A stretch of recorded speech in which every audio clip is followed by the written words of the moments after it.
Hey everybody, it's Thrifty Shopper here, and I wanted to come and show you guys what I've kind of, I played around with the Heidi Swapp ink today, the toner ink, and I saw that it worked pretty good, and I wanted to show y'all how I did it.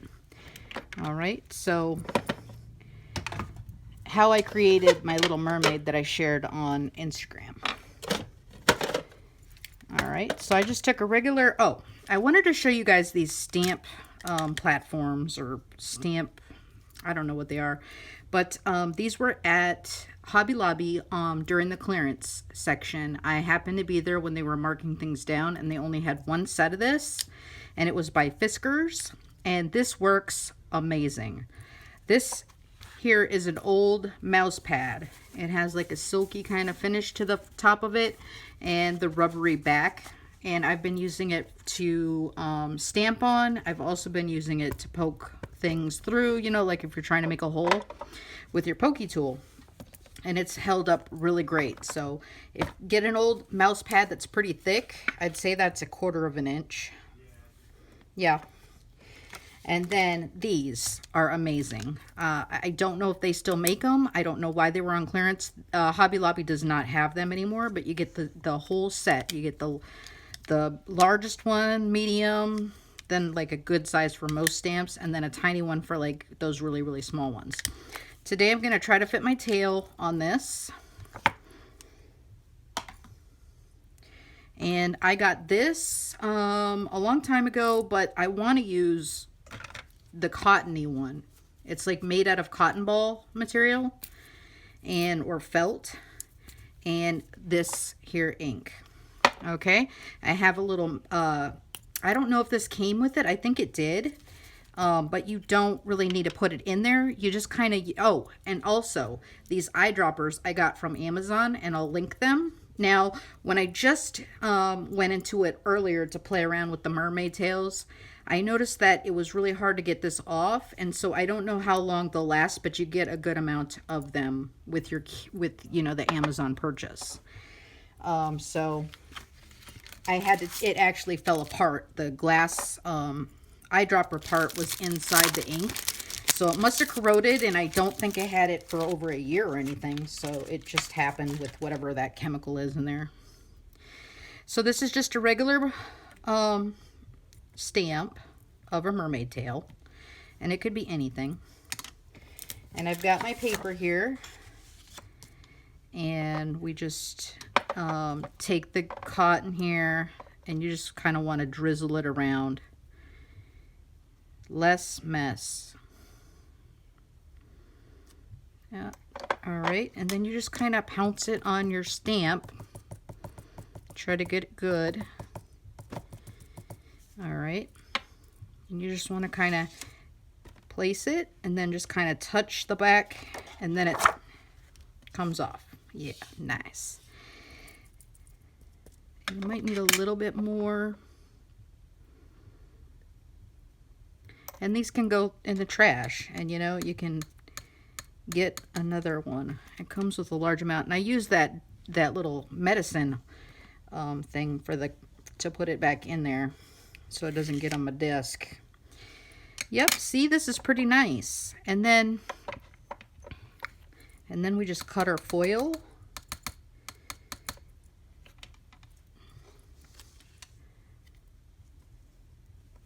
They're just so pretty. And I wanted to color them, and I knew that the foil, you could rub the coloring off the foil if you had the right material. So let me cut this with my scissors.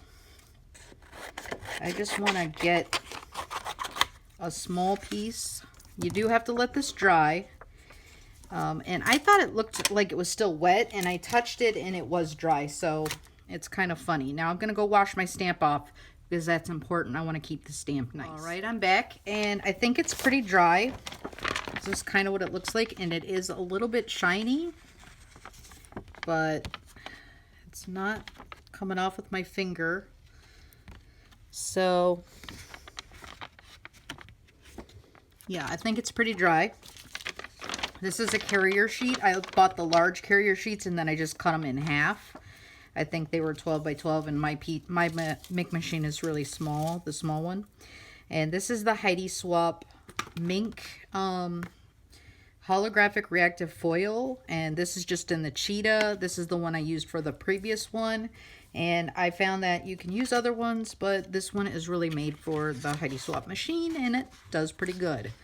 So that's what I got last time, and I tried some different mediums and they weren't working out too good, but this last one here was using those watercolor shimmers that I want to show you. All right, so let's see if I can fit all of these. This is a used piece. I'm just going to try my best to get the foiling on them. And I don't really like the cheetah, but right now I don't need any more of these. I got what I needed out of the holographic foil that I did before this. See, now it's all moving around. All right. Get in there. Get in there. Okay. Okay. All right. I'm going to take you with me, so bear with me here. We're going to follow this over to the heat machine. Yes, I have it on a 4, and it worked pretty good. So we just kind of wait for it to scoop it up and get it.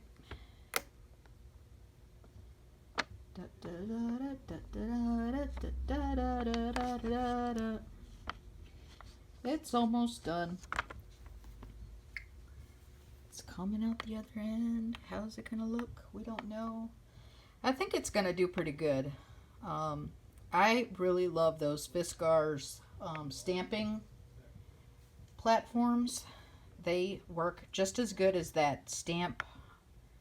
What is it called? The one that's everybody likes, the red one. Miss Petunia or whatever it is. The stamping tool. I just finally bought one on Macari. It was used but in great condition and it works perfectly, but for small jobs I like to just whip out the Fiskars pads. Now this is hot, so you want to kind of let it sit for just a couple of seconds because you don't want to burn your fingers. Let's see.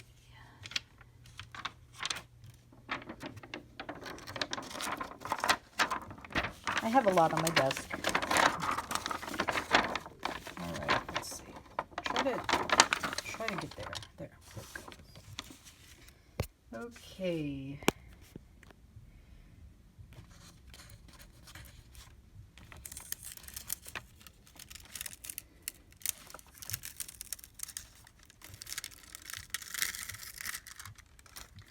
So I don't really like the cheetah.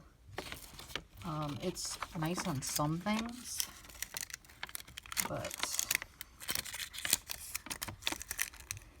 okay. One-handed is not working too good.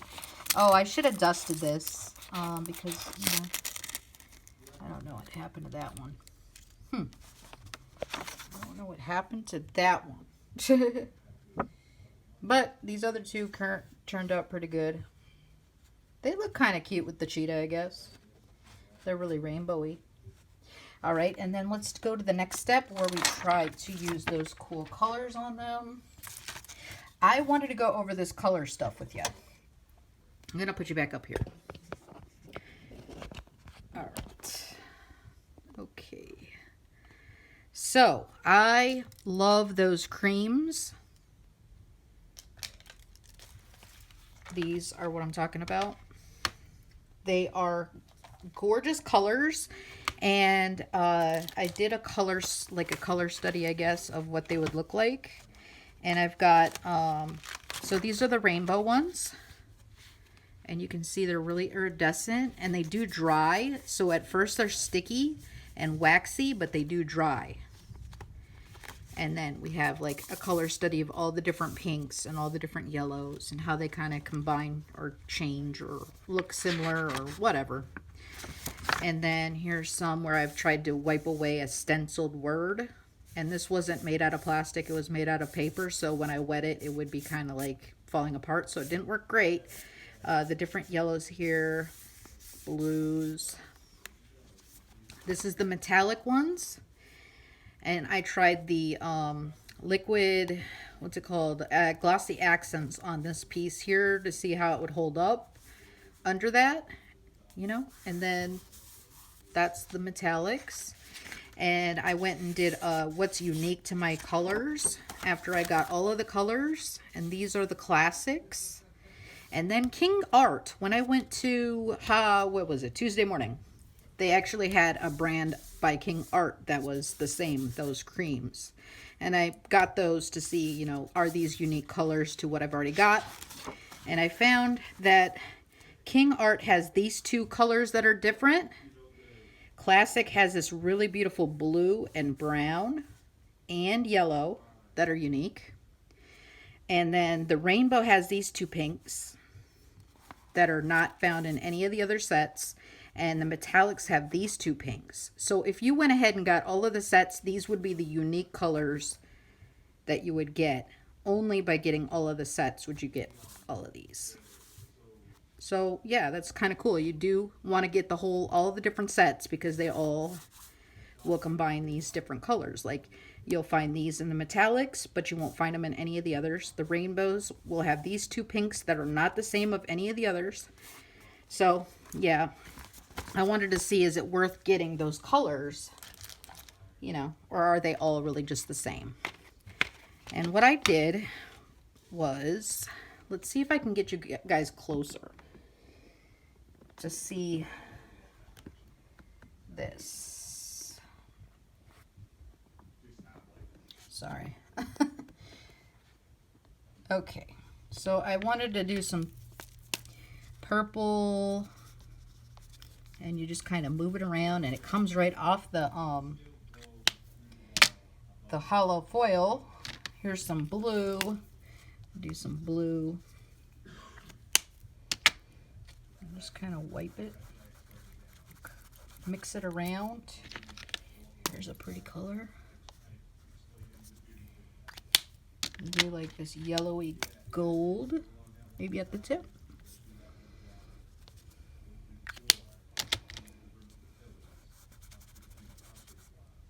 And then you can fussy cut this out and nobody would even know that you went over the lines trying to get these really cool colors.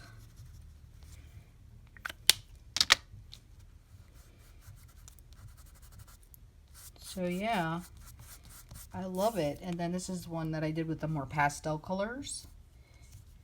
And that's the hollow foil, this one here. And this is the cheetah. But yeah, I think they did pretty good. And I think it's the combination of things I used. The mouse pad, these Fiskars stamping pads or stamp apparatuses. I hope you guys enjoyed this and feel inspired. And like I said, if you get these watercolor creams, they do like smudge out. They also are great with water. If you use water, they do something different there. See, they got a little bit brighter there, and they can be like watercolors. They'll move around and mix around and stuff. I hope you guys enjoyed this. I hope you feel inspired. Have a great rest of the week and stay safe. Come back and see me again, okay? Bye now.